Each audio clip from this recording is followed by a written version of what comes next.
She brought him to the snow-covered cabin we once dreamt of, saying, "This is how we'll grow old," as snowflakes landed gently in her curls. She looked up at him, laughing, holding his arm like it was the only anchor she'd ever known. What she didn't know was, I had already packed my bags that morning. While they made snow angels under the northern sky, I was boarding a flight back to my family estate, the same estate she had once mocked for being old money with no flair. I hadn't slept the night before. The wedding invitations were printed, but I never mailed them. My tuxedo was tailored, but I never picked it up, and the rose she once gave me, preserved under glass like it meant something, it went into the trash the same day she sent a photo of her skiing with Alexander. She thought I wouldn't see it, thought I wouldn't recognize the scarf she was wearing, the one I bought her on our first anniversary. She captioned it, "Some places are better with the right company." I didn't call, I didn't text, I simply opened the drawer, took out the framed photo of us at the engagement party, and dropped it face down into the fireplace. The flames danced around our frozen smiles, the smoke curled upward, bitter and slow, like the final breath of a long-dead relationship. Back at the company, the whispers had begun. I walked past her office that week. She wasn't there. Her assistant said she was on site with Director Alexander. That title still made me laugh. Director, a man who hadn't even been in the company a full quarter, now suddenly in charge of projects I had pitched, scoped, and developed, and Mary, she had backed it, promoted him, silenced me. They thought I'd wait, that I'd still show up at the venue with my tie straightened and my vows memorized. But they never asked what I wanted, no one did. Until yesterday, when Mary showed up at my door, no makeup, eyes puffy, snow still melting on her shoulders. Her voice cracked as she said my name. "Zachary, I was wrong." I didn't flinch. I leaned against the doorway, wedding band gleaming on my finger like a truth bomb. She noticed it finally. "You're joking," she whispered. "Is this a stunt?" I reached into my coat pocket and took out the second red booklet, held it up for her to see. "Too late," I said, my voice steady. "I'm married now." She staggered back like I had hit her. Tears welled fast, but I wasn't watching anymore. I turned and closed the door. Zachary had never needed the spotlight. In meetings, he was the one people forgot to address, but whose documents they all relied on. His name never made it to the press releases, but every project that reached the boardroom had his fingerprints buried inside. He wasn't just diligent, he was precise, measured, quietly relentless. 3 years ago, when Huayao's Western branch started bleeding clients, it was Zachary who mapped the recovery plan. When the new subsidiary lost 2 department heads in 1 quarter, it was Zachary who stepped in and absorbed their responsibilities. No complaints, no demands, just quiet delivery. Everyone believed he was just another overworked middle manager. But the truth?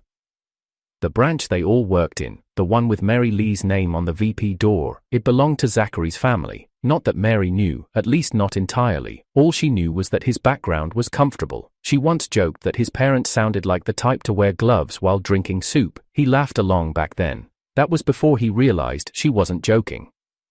Their engagement had never been sudden. It was built like scaffolding, one small, unsure decision at a time.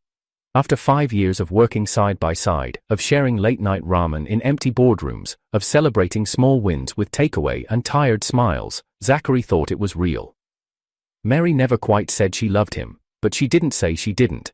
And in the corporate world, silence often meant consent. It was Mary's parents who first suggested marriage, not to Zachary, but to Mary. After all, he was dependable, well-placed, and uncomplicated. A stabilizer. The kind of man who didn't make a fuss. And Mary, always poised, always calculating, saw the utility in that. Zachary's parents weren't thrilled.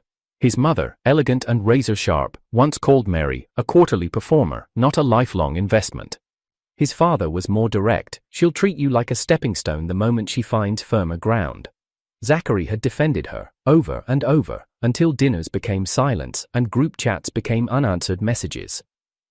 Eventually, his family stopped asking when they'd meet Mary, stopped asking anything at all. His friends faded too. He missed birthdays, camping trips, the Friday poker nights. When he wasn't working, he was with Mary. When he wasn't with Mary, he was thinking about work, because that's where she always was. She had a way of filling every room even when she wasn't in it. He once told her, during a quiet evening, that he was thinking of proposing. She didn't respond immediately. Just sipped her wine and said, "You really think people like us have time to love?" Still, when she accepted the proposal 3 weeks later, he believed it meant something. The company didn't know about the engagement. Mary insisted it would cause unnecessary gossip. She didn't want preferential rumors. Zachary agreed. Back then, it felt noble. Now, it felt like erasure. Then Alexander returned. Zachary remembered him vaguely from old photos on Mary's shelf, university group shots, always with Alexander standing too close, always with Mary smiling a bit too wide. She said it had ended years ago, that he left, that he chose someone richer, someone who could buy him a startup. Alexander came in as a consultant, but within weeks, he was promoted, first to team lead, then to acting director. Mary said it was purely merit-based. Zachary said nothing. Even when his own promotion was delayed. Even when his ideas showed up under Alexander's name in review meetings. He stayed quiet. He noticed other things too. How Mary had stopped replying to his messages outside office hours, how she started traveling more, leaving vague notes about off-site strategy syncs, how the perfume in their apartment changed, lingering long after she had left in the mornings. But Zachary wasn't impulsive. He waited, observed, verified. The moment he saw the photo of her and Alexander at the cabin, their cabin, he knew. Still, he didn't yell, didn't accuse. He filed for leave, spoke to HR, spoke to his family, and most importantly, he reached out to someone he hadn't seen in a very long time. Elizabeth. They had grown up on the same street. She used to race him to the end of the block on her red bicycle. She always won, but always claimed he let her. As teens, they had drifted, different schools, different lives. But she had always sent him a message every year on his birthday. When he texted her, she replied instantly. Their first meeting after 10 years was quiet. She brought him jasmine milk tea, remembered his order exactly. He asked if she was seeing anyone. She wasn't, not because she couldn't, but because no one ever felt right. "I figured," she said with a soft laugh, "maybe I already met the one, just didn't realize it in time." His parents loved her. His sister hugged her the second they met. There were no debates, no power games, just warmth, just alignment. And when he told her everything, about Mary, the engagement, the betrayal, she didn't gloat, she didn't pity, she just said, "Then let's do something brave, let's write a new ending." Zachary didn't need fanfare, he didn't need closure from Mary, he only needed one red booklet, one signature, and one moment of peace. That's how the wedding happened, quiet, private, legal, undeniable, and now, standing in front of Mary's tear-streaked face, he no longer saw the woman he had once defended to everyone, he only saw the distance that had been there all along. The first gift was a Hermes tie, burnt orange, same shade as the one Alexander wore in the last press release. Zachary opened the box on a quiet Tuesday evening while Mary busied herself in the kitchen. She barely looked up. "Thought you needed something sharp for next week's summit," she said, like it was routine, but Zachary never wore orange, never liked it, and she knew that. The second was worse, a leather card holder, embossed with his initials. He stared at it in the dim light of the guest room, its texture oddly familiar. He remembered Alexander showing off a matching wallet just days ago in the office, boasting about quality over quantity. When he finally checked the boutique's catalog, his suspicions were confirmed. The tie and card holder were both part of a bundled promotion. A bundle Mary must have bought for Alexander. His gifts were just the leftovers. He said nothing, didn't confront her, just placed both items back into their boxes, closed the drawer, and kept showing up to work. He delivered results, wrapped up deadlines, kept his team afloat. But the hallway glances changed. Alexander's name appeared more frequently in upper management emails. Meeting invites that should have gone to Zachary suddenly vanished from his calendar. A project he had authored was now tagged, co-led by director Alexander. Zachary sat quietly through presentations where his slides were used, but his name was absent. No one questioned it. After all, Mary had made the announcement herself. "Let's all support Director Alexander in the next expansion quarter." Support, that's all Zachary had ever done. He thought the worst was over until dinner with his brother Simon.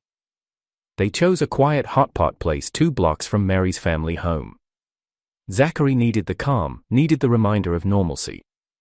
Simon was all laughter and loud stories, trying to distract him. They were halfway through the meal when a group settled at the table behind them. Zachary paused, chopsticks mid-air, he recognized the voices instantly. Mary's father, her mother, her aunt. At first, it was small talk, property prices, politics, the noise of the street outside. Then came the words he hadn't expected to hear so plainly. "Old Lee," someone said, "now that Mary, and Alexander are back on good terms, what about that other wedding, with Zachary?" A beat of silence, then Mary's father sighed. "That kid Alexander's done well, we misjudged him. Compared to him, Zachary's, well, not quite enough, is he?" "Not enough," her mother echoed. "The wedding invites haven't been sent. It's not too late to talk to Zachary and cancel. Mary will find better, if not for back then." The rest of the sentence blurred behind the ringing in Zachary's ears. Simon had gone stiff, his knuckles whitened around his chopsticks. "You want me to flip this table?" Simon whispered through clenched teeth. Zachary gently placed his hand over his brother's. "No, I've got it." He stood, quietly, calmly. Walked around to their table like a passing stranger. Mary's parents looked up mid-sentence, and froze.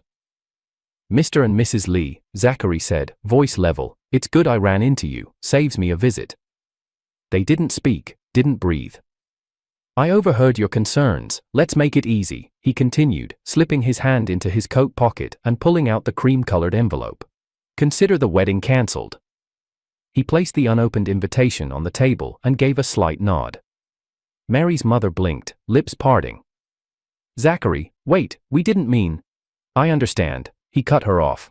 "You want what's best for your daughter, so do I." He turned and left. The next morning at the office, he walked past Mary's door without stopping.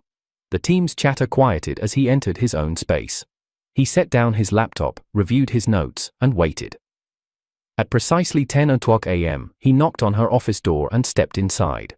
She was mid-call, laughing into her headset, eyes bright, but her smile faltered when she saw the envelope in his hand. Without a word, he placed it on her desk. She ended the call. "What's this?" she asked, already knowing. "The wedding invitation," he said flatly. "You never received yours." She stared at him like she couldn't recognize the man in front of her. Then her eyes narrowed. "You're being ridiculous. It's not a conversation," Zachary replied. "Just closure." He turned to leave. She rose suddenly, knocking over her coffee. "Zachary, wait, what is this really about?" He paused at the door, not looking back. A tie, a card holder, a cabin in the snow. Then he left. Behind him, the office murmured. The guest room was never meant to be his. It was small, sparsely decorated, and tucked at the far end of the apartment, a temporary space used for out-of-town guests or a spare wardrobe, but for the past 8 months, it had been where Zachary slept. Mary called it a necessity. With the company under a microscope, she had said, "It's better if we keep distance. I'm too tired to talk, I need to focus." At first, he believed her. He thought it was the pressure, that her silence was stress, not avoidance, that the empty dinner table wasn't a rejection, just poor timing. He convinced himself of these things while lying in that cold bed, staring at the ceiling, listening to the muffled sound of Mary on the phone in the next room. Always hushed, always smiling, never with him. Zachary had once imagined building a life with her in that home. He remembered buying the coffee table, assembling it with her, laughing when they realized they'd put one leg on backward. That memory now felt like something he'd watched in a dream, someone else's life, someone still hopeful. He rose from the mattress and moved to the desk where 2 coffee mugs sat untouched. One had the faded logo of a developer conference, the other was a promotional gift from a deal he'd closed last year, one Mary had claimed credit for. He opened the drawer and pulled out the leather card holder. Burnt brown, same tone as Alexander's wallet. He opened it slowly. Inside was a tiny folded receipt. 2 items, 1 card holder, 1 wallet, same transaction, same boutique. He placed it back carefully and closed the drawer. It wasn't just the gifts, it was how Mary performed warmth, always more vivid when someone else was watching. When her parents came over, she played the doting fiancé, called him Zach in a playful tone she never used in private, touched his arm, smiled too easily. But once the door shut behind her family, the warmth would vanish like stage lights going dark. He remembered one dinner vividly. Her mother complimented Zachary's attentiveness, said Mary was lucky. Mary smiled, reached over, and brushed lint off his shoulder. That night, she locked the bedroom door without saying goodnight. He was useful, that was all. He remembered being used as a work shield too. When she missed deadlines, she'd cite Zachary's analysis, say it needed revisiting. When her numbers were off, she'd lean on his overly conservative models. It was always subtle, never loud, but constant.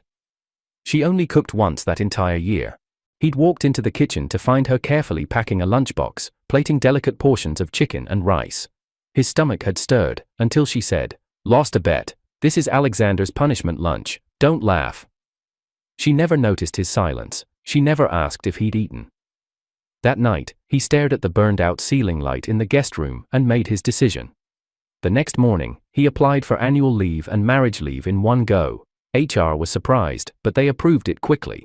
He told no one the full story, just packed up what little was his and left. He didn't go far, just back home.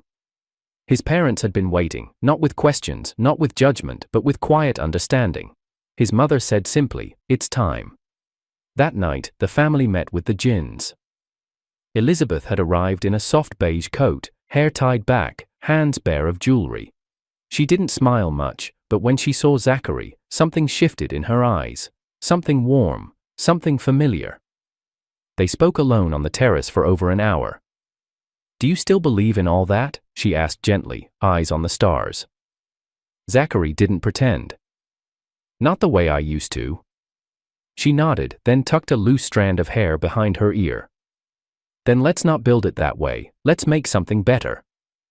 It wasn't grand, it wasn't romantic in the storybook sense, but it was real, steady. They signed the papers the next day.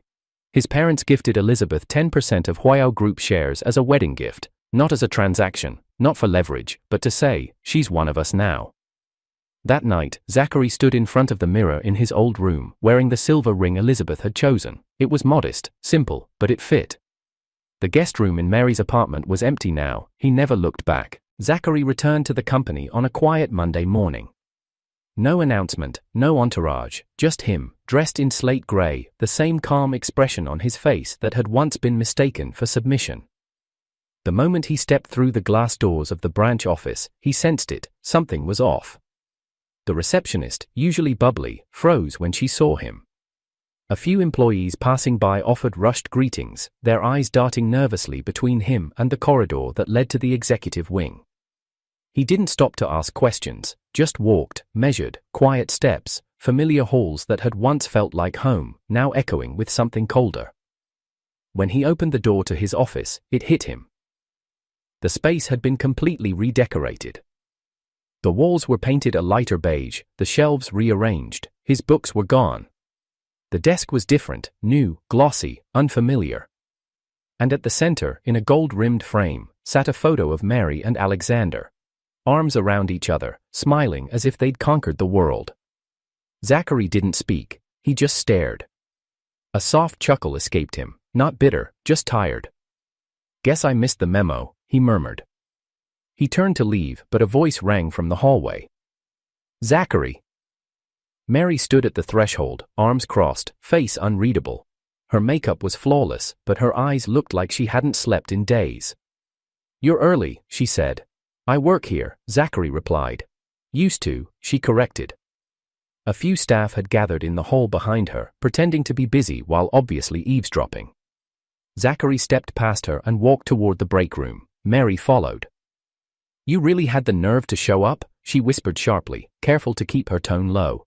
"After disappearing, after that ridiculous stunt with HR?" He raised an eyebrow. "You mean my leave request?" "You forged a marriage certificate for time off," she snapped. At that, Zachary finned. Ally turned to face her, pulling a red booklet from his coat. "Still carrying that lie?" he asked softly. "Here, read it." He opened the booklet and held it out. Mary blinked, then stepped back. "I'm not—" "Look at it," he said, louder this time, enough for the crowd behind them to hear. "It's real, stamped, dated, verified by HR, by law." Someone gasped quietly, another elbowed a colleague, phones buzzed silently in pockets. Mary's mouth opened, but no words came out.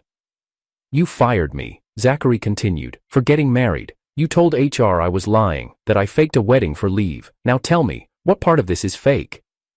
He held up his left hand, the silver wedding band gleamed under the fluorescent lights. Mary's face went pale, her eyes darted around, searching for backup, for authority, for control. But the elevator dinged behind her, and the one man she didn't expect to see walked out. President Amias. Zachary turned slightly and nodded. President. Amias paused, took in the scene, the crowd, the tension, the look on Mary's face, and then glanced at the framed photo still being held by an intern behind the crowd. He sighed. I was wondering when this mess would surface, Amias muttered. Then louder, Miss Lee, what's going on here? He used company leave to disappear. He lied. He said he was married, Mary stammered. Amias looked at Zachary, then at the red booklet in his hand. Is that so? Zachary offered it calmly. Amias took the booklet, flipped through it, then nodded once. Perfectly valid, marriage certified 2 weeks ago, wife, Elizabeth Jin, daughter of the Jin Group chairman. The hallway went dead silent. Amias handed it back and addressed the staff. For those unclear on the hierarchy, young Master Ku, formerly a project manager, is the heir to the Huayao Group. This branch office was under his observation as a training ground. His recent marriage only strengthens the group's alliance with the Jin family. A few audible gasps escaped. Mary's face was stricken. Heir. And as for Miss Lee, Amias continued, voice sharper now, you not only fired the group heir without cause, you publicly questioned his character. The executive board will review your position immediately. Mary stepped forward in panic. There's been a misunderstanding. No misunderstanding, Zachary said, stepping in. You called my wife an outsider. She owns 10% of this company. You're just a VP. A murmur rippled through the crowd. Phones were out now, messages were flying, the story was no longer containable. And what about Alexander? Mary snapped, spinning toward the staff. He's earned his place, he didn't come from a rich family, he worked for it. Oh? Amias cocked his head. Is that why he's occupying an office that outranks his position? I promoted him, based on his performance. You mean the performance metrics he took from Zachary's report? Amias asked. Mary froze. Amias turned to the assistant manager nearby. Effective immediately, Director Alexander is to return to his original post. Manager, without title inflation, Miss Lee's access will be restricted until further notice. Zachary remained quiet as Amias issued orders. Mary stood in place, her eyes locked on him, betrayal, confusion, disbelief, all fighting behind her gaze. Zachary, she whispered. You planned this. He met her eyes. No. You gave me no choice. As Amias walked past, he patted Zachary's shoulder. Your office has already been cleaned. You'll use mine for now. Zachary nodded, pocketed his booklet, and walked toward the executive wing. His steps were quiet, but the noise behind him was deafening. Alexander, standing near the printers, had gone completely still. For the first time, his signature smirk had vanished. Zachary passed him without a glance. Zachary passed. The first sign that Zachary's return had shaken the branch to its core was the silence. Not the awkward, polite kind. This silence carried weight. People straightened their backs when he passed, whispered his name behind conference doors, checked their posture at the printer. Even those who used to casually ignore him now held their breath when he entered a room. He didn't change his voice, he didn't wear louder suits. He didn't bark orders or flaunt credentials, he simply existed differently now. Not as Mary's subordinate, not as the ghost in the corner office, but as the heir, of the group, of the name, of the silence that demanded attention. Mary hated that silence. She had lived for control, covert, polished, commanding. But now, her words no longer echoed with confidence. Her smiles trembled at the edges. Each step Zachary took into the space she once owned chipped away at her control.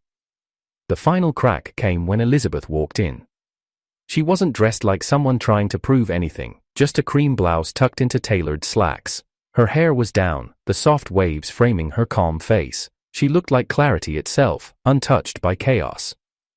It was supposed to be a simple visit. Elizabeth had stopped by to drop off some contracts for Zachary to review, logistics between the Jin and Ku families. But the moment she entered the building, the staff erupted in quiet energy.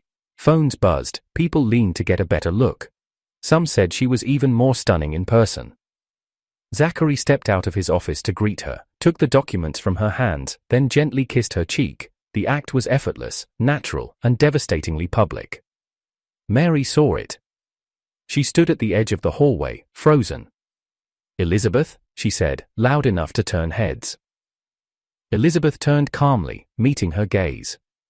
"Yes?" Mary walked forward, heels striking the marble floor with too much force. Her voice wobbled between sweetness and venom. "I don't think visitors are allowed past reception. Company policy."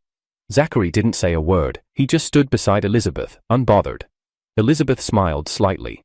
"I'm not a visitor, I'm family." Mary's eyes narrowed. "That doesn't give you access to company floors." Elizabeth's tone stayed light. "Does being a vice president give you the right to hit employees in hallways?" Mary flinched. Zachary's expression didn't change, but his fingers slightly curled around Elizabeth's wrist, subtle, protective. The staff didn't blink, they were watching history. "You don't belong here," Mary hissed under her breath. "You're just—" Elizabeth cut her off, calm, quiet, brutal. "You had him," she said, "and still needed someone else to feel loved. I waited 27 years, you broke him in 7. Mary went stiff. "I used to wonder what he saw in you," Elizabeth continued, "but now I understand. You were the perfect disguise for his patience. He thought he could fix you, but he didn't see that some things are broken because they were never whole." The moment cracked. Mary lunged forward, eyes wild, hand reaching for Elizabeth's hair. But she never made it. Zachary stepped between them, catching Mary's wrist mid-air and shoving it aside with practiced restraint. "Enough," he said, voice low. She stumbled back, breath heaving, eyes glassy. "She's manipulating you. You think this is real? You think she actually loves you?" "I don't need your approval," Zachary replied coldly.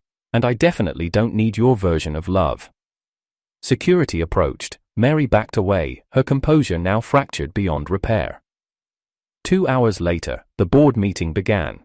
Zachary sat at the head, Amias beside him, the directors seated in a tight circle of judgment. Alexander tried to walk in late, feigning confidence. He even nodded at a few of the younger board members, but no one nodded back. Zachary tapped the file in front of him once.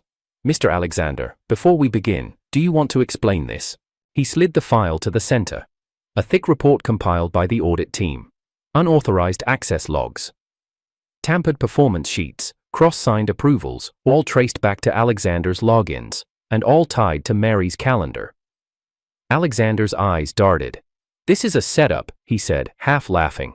"Zachary's trying to pin this on me because you what?" Amias asked coolly. "I don't need to defend myself," Alexander snapped. "You don't," Amias agreed. "But you do need to vacate your position. The vote's already been passed." Alexander turned to Mary, who had just entered, pale and tight-lipped. "You told me this would work," he hissed at her. "You said I'd be safe. You said they wouldn't come after me." Mary didn't speak. "You used me," he spat. "You're just like the rest of them, climbing, clawing, using anyone dumb enough to fall for you. Was this your plan all along? Get rid of me to clean your own name?" Zachary remained still as Alexander slammed the door on his way out, but the fallout had only begun. Whispers turned into complaints, staff began submitting old grievances, citing favoritism, unexplained demotions, unfair reviews. HR opened formal investigations. Mary tried to spin it, sent long emails explaining context, painting herself as misunderstood. But no one bought it anymore. She snapped in the break room 2 days later, screaming at a junior who had accidentally mentioned Zachary's name with respect. That afternoon, her badge was revoked. Zachary never raised his voice, never gloated, he just sat quietly as the company restructured around him, piece by piece. Elizabeth brought him coffee most mornings, they shared lunches in the board lounge, staff stopped whispering, they started smiling, respect returned, but more than that, peace did. The woman who once silenced him with praise was now gone, the man who stole his work now locked out, and the woman who waited, finally home. The ballroom shimmered under a canopy of golden lights. The chandeliers above spilled warm amber across the polished marble floor, casting soft reflections onto the faces of the gathered guests. The music was quiet now, just a string quartet playing something delicate, something barely there. But it wasn't the music that kept the room still, it was them.